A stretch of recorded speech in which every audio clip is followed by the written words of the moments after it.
There are moments when the world seems to split open, not gently, not with warning, but with a sudden violence that leaves dust in the lungs, silence in the ears, and questions pounding in the heart.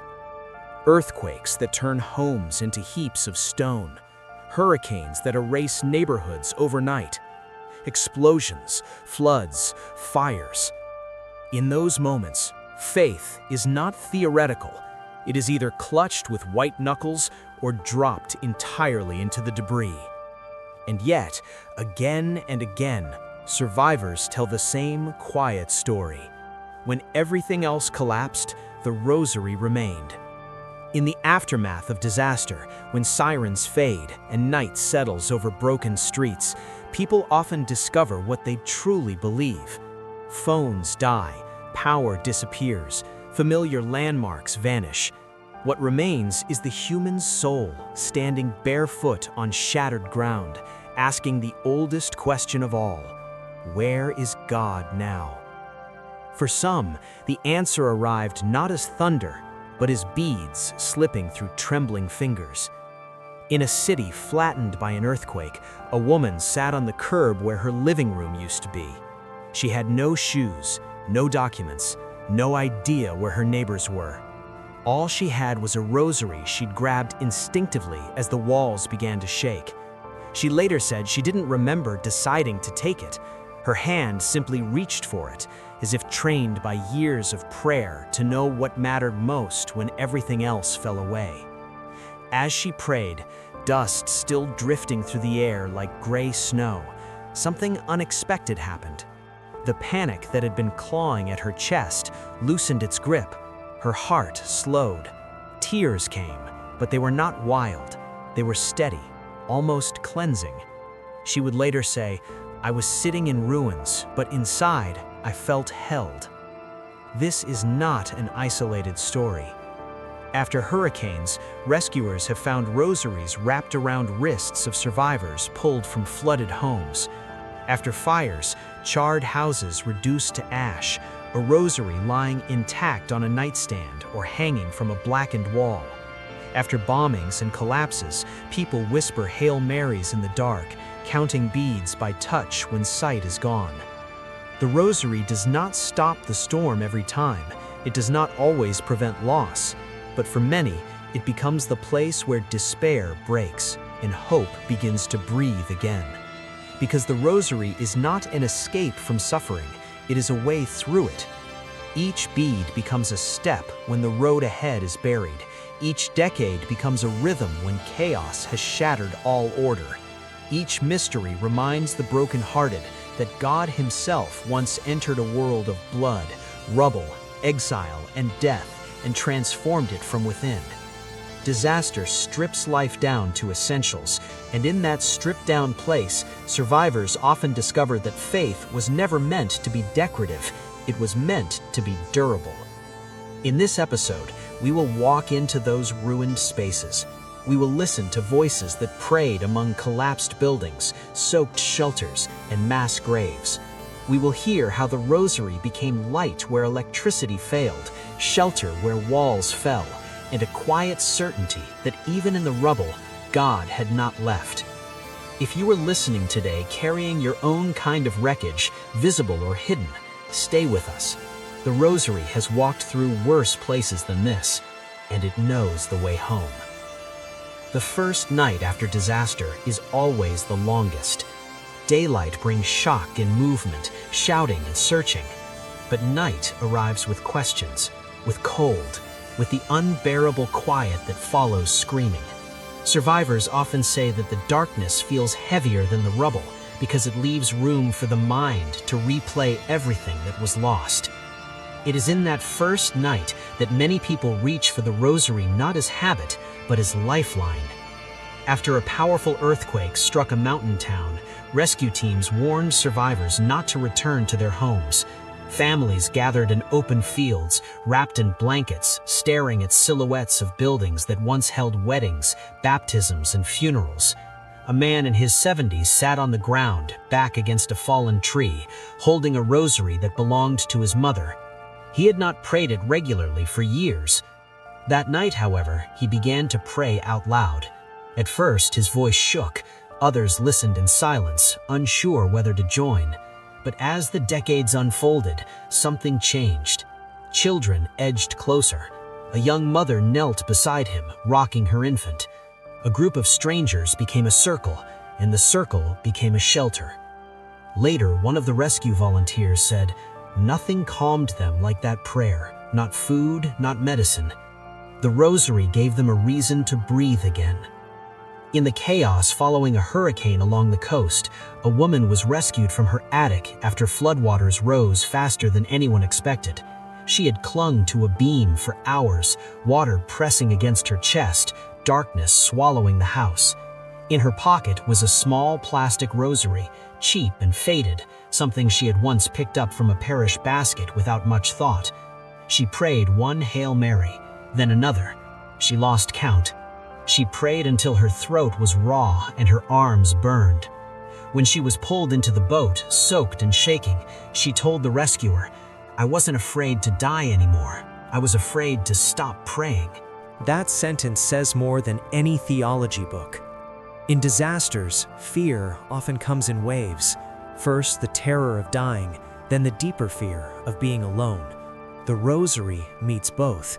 It places Mary beside the frightened soul, and through her, Christ himself. Not every survivor feels immediate peace. Some pray through anger, others pray through numbness, some can barely form words. The Rosary allows for all of it. Its repetition does not demand eloquence, it only asks for presence.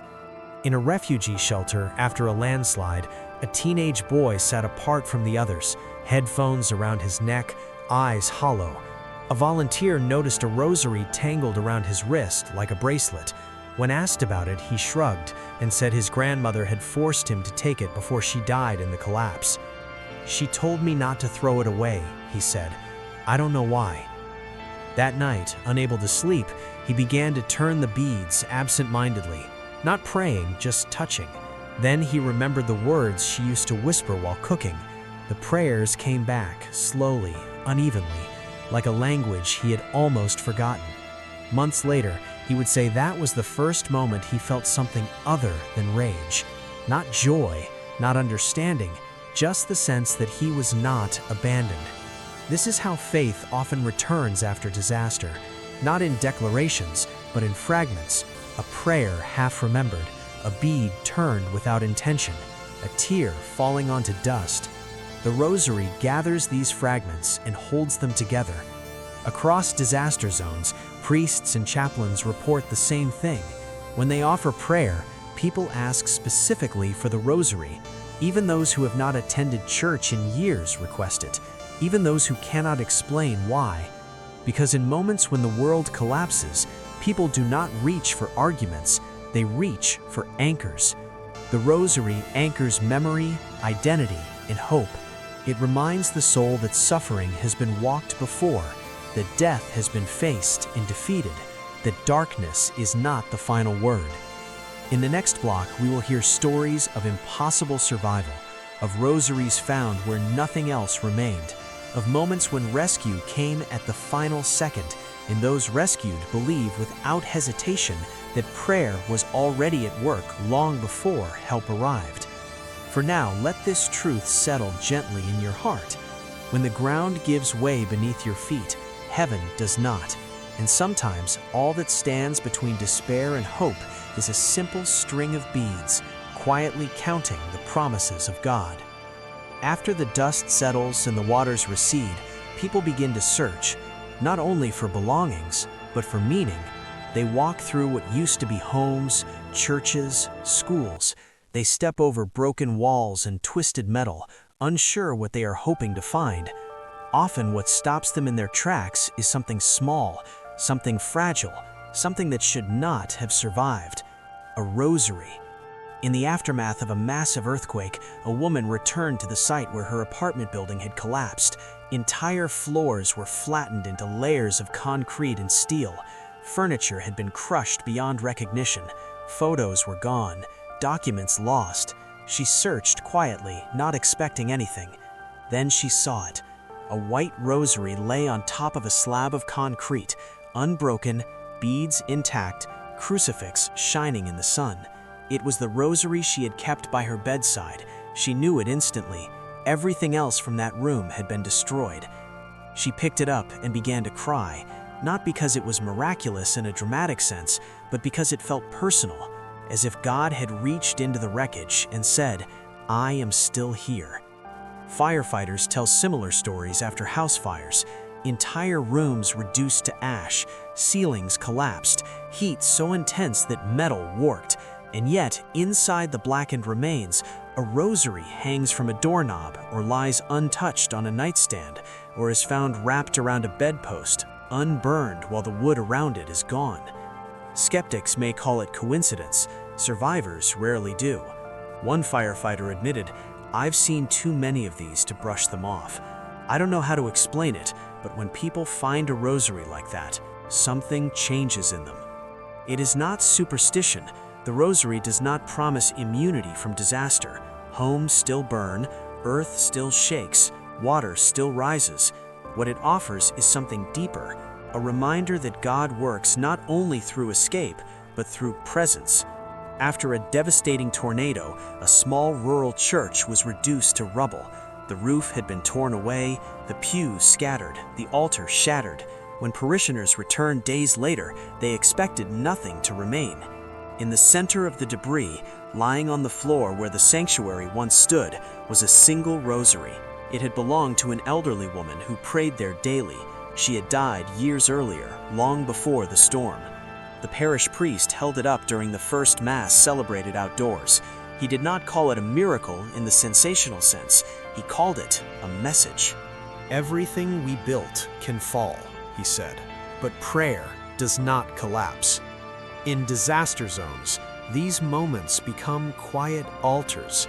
Survivors gather around found rosaries, crosses, or statues, not because they think the objects themselves saved them, but because the objects point to a truth the disaster could not erase, that they were not abandoned.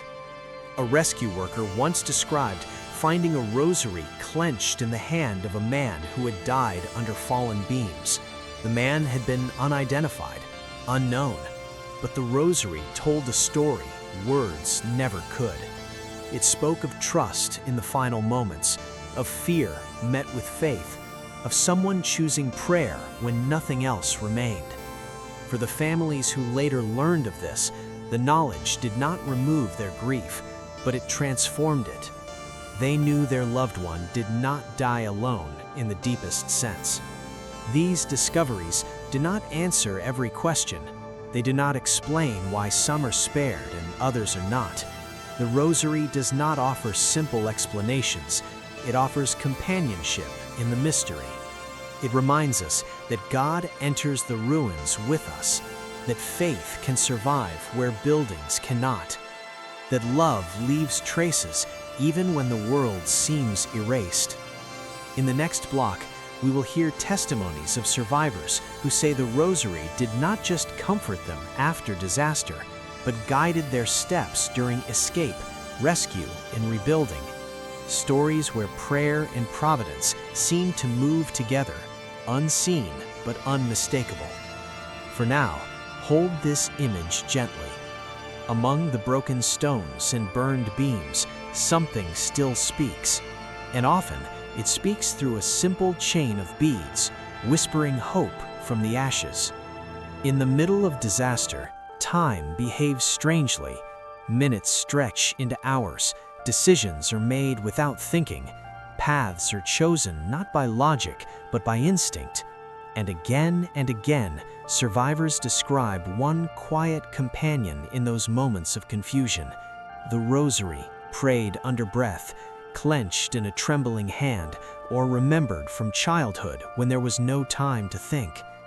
During a powerful hurricane that struck a coastal city, a father of 3 found himself trapped in rising floodwaters inside his home. The power had gone out. The water was moving faster than expected. Windows shattered under pressure. He later admitted that fear had taken over completely. Then he reached into his pocket and felt the rosary he always carried for his wife. He began to pray aloud, not with polished words, but with desperation. Hail Mary after Hail Mary. As he prayed, he felt a sudden urge to leave through the back of the house instead of the front, which seemed closer to safety. He hesitated. The front door was familiar. The back led to darkness. Still praying, he followed the pole. Minutes later, the front of the house collapsed into the flood. The back path led him and his children onto higher ground, where they were rescued hours later. He does not claim to understand why he chose that route. He only knows that the decision came while the rosary was moving through his fingers.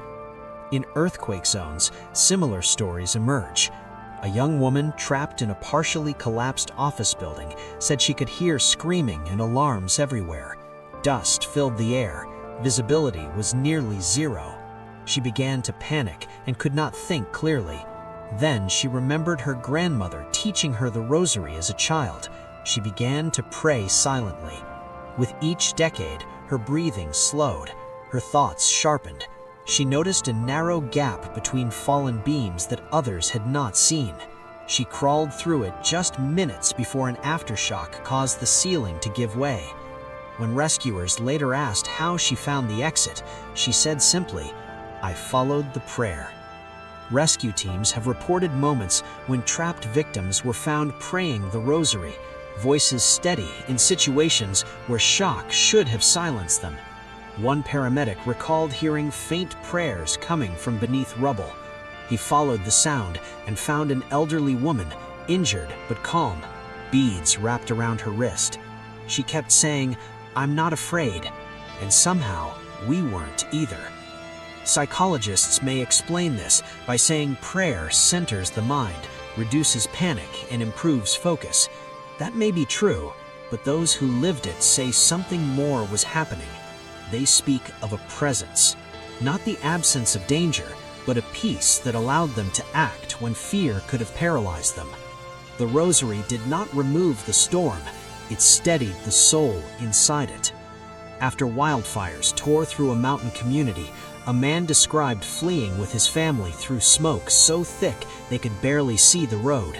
He prayed the rosary out loud as he drove, his children responding from the back seat. At a sudden fork in the road, he turned left without knowing why. Later, authorities confirmed that the right path had been completely consumed by fire minutes earlier. "I don't say the rosary made the road safe," he explained. "I say it made me listen." In disasters, listening can mean the difference between life and death. Listening to a warning, a nudge, a pause, a sudden clarity that cuts through noise and fear. Many survivors describe the rosary as the thread that held them together long enough to hear that quiet guidance. These stories are not about magic words or lucky beads. They are about relationship, about trust formed long before the disaster arrived. The rosary becomes a familiar language spoken when everything else is chaos.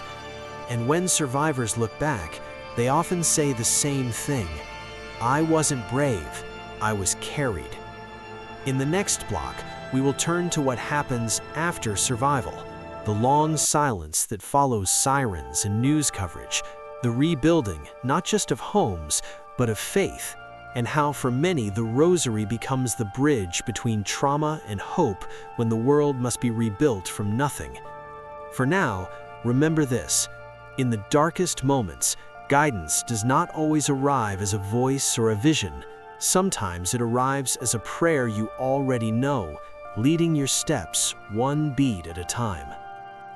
When the disaster is over, the world grows strangely quiet. Sirens stop, news crews leave, emergency lights fade from the streets. What remains is the long work of survival after survival. Homes are gone. Familiar streets look unrecognizable. And inside many hearts, a deeper question begins to surface. Where was God when everything fell apart? For many survivors, this is where the rosary takes on a new role, not as an emergency prayer whispered in panic, but as a steady companion during grief, exhaustion, and rebuilding. The beads that once trembled in fear now rest in tired hands as people sit among ruins, sorting through what can be saved and what must be let go. A mother whose home was destroyed by a tornado described standing in the remains of her living room, holding a rosary recovered from the debris. The crucifix was bent, several beads were cracked, but it was still intact. "I felt like that rosary was me," she said, "damaged but not destroyed." In the weeks that followed, she prayed 1 decade a day, not because she felt strong, but because she felt empty. Each prayer became a way to breathe again, a way to place her fear, anger, and confusion into hands larger than her own. Many survivors say the same thing. They do not immediately feel gratitude. They do not instantly understand the meaning of what happened, but the rosary gives them a structure when life has none.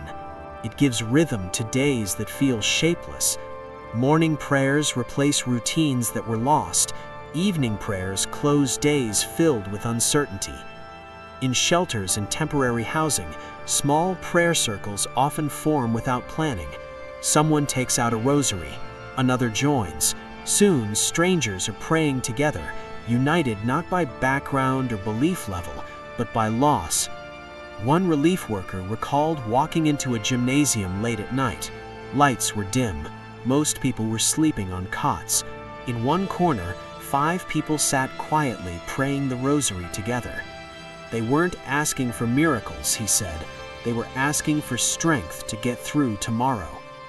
For those struggling with trauma, the rosary becomes a place of safety. Repetition calms the nervous system. Familiar prayers anchor the mind when memories return unexpectedly. Each bead marks a step forward, even on days when progress feels impossible. Some survivors speak of anger toward God that lasted months or years. They prayed the rosary anyway, sometimes through tears, sometimes through silence, sometimes without believing their prayers mattered. And yet, slowly, something softened. Not answers, not explanations, but trust. A man who lost his business and home in a fire wild said it took over a year before he felt peace again. He prayed the rosary daily during that time, often questioning every word. "I didn't pray because I believed everything," he said. "I prayed because I didn't know where else to put my pain." Over time, that pain found a place to rest. The rosary does not erase trauma.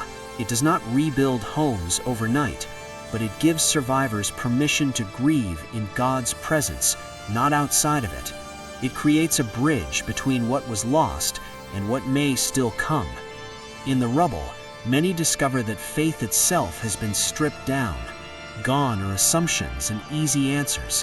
What remains is something simpler and stronger, a prayer held 1 bead at a time.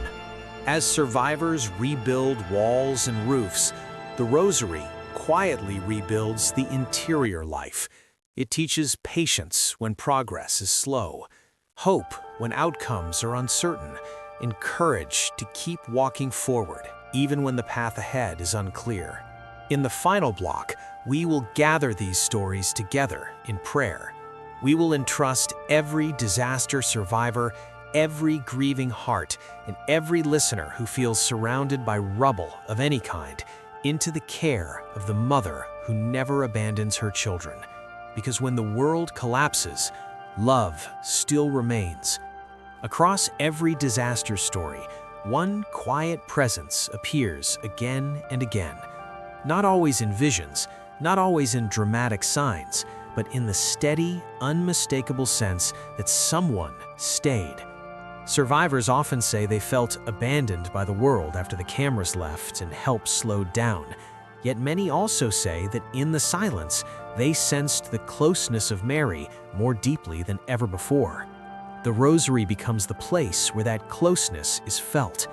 Mary does not rush survivors past their grief. She does not demand understanding or instant forgiveness.